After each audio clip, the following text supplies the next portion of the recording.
You're with Matt Prater here on Vision Radio. We're chatting with Bert Van Menan, the member for Forde.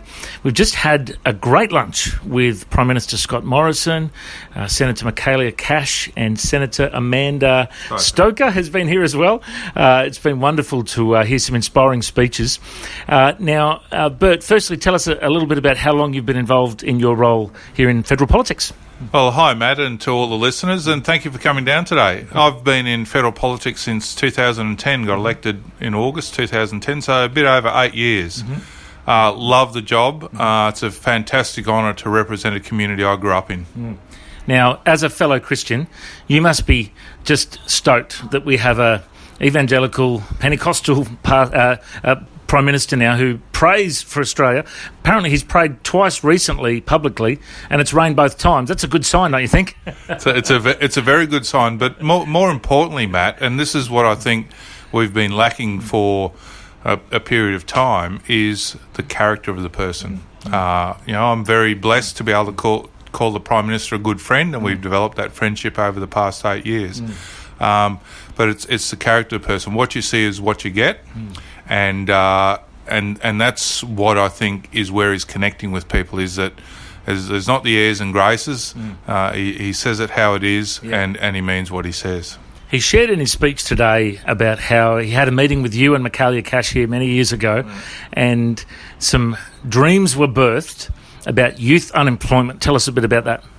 Well, actually, I had to go back and try and remember that conversation because it was a few years ago, but it was about how do we get our youth engaged early on, and as he shared today, before they're 24, in the workforce? Because there's a lot of businesses out there today that struggle with putting on apprentices for a variety of reasons. And what the idea of it was how do we ensure they have the skills, as he said, to turn up on time, to dress properly, to speak to people properly, to know how to catch the bus or to get their licence, those sorts of things, so they can get to a job, have that job opportunity, and then hold that job for long term, because that is the greatest thing we can do for people, is to see people employed. Absolutely. Well, it's been wonderful to I got the chance to shake the Prime Minister's hand today, and I think one of the good things about our new Prime Minister is that he is down to earth, very approachable. How important do you think it is as a politician that people can connect with you guys? It's extraordinarily important. I said to somebody over the weekend, I'm no more or less important than anybody else. I have a job that we make decisions that affect the lives of 24 or 25 million people, so it comes with a lot of responsibility. But that doesn't make me any different from anybody out there in the street, right? We're all people with dreams and hopes and goals and aspirations. I want to see that in part of what I do is help people realise theirs. Now, a lot of people listening to this interview will be actively praying for our Prime Minister, for yourself, for the leaders of our nation. What's your advice about what should we be praying for? How can we pray for you guys? Pray as you were led is the most important thing. But equally, the Bible also says faith without works is dead.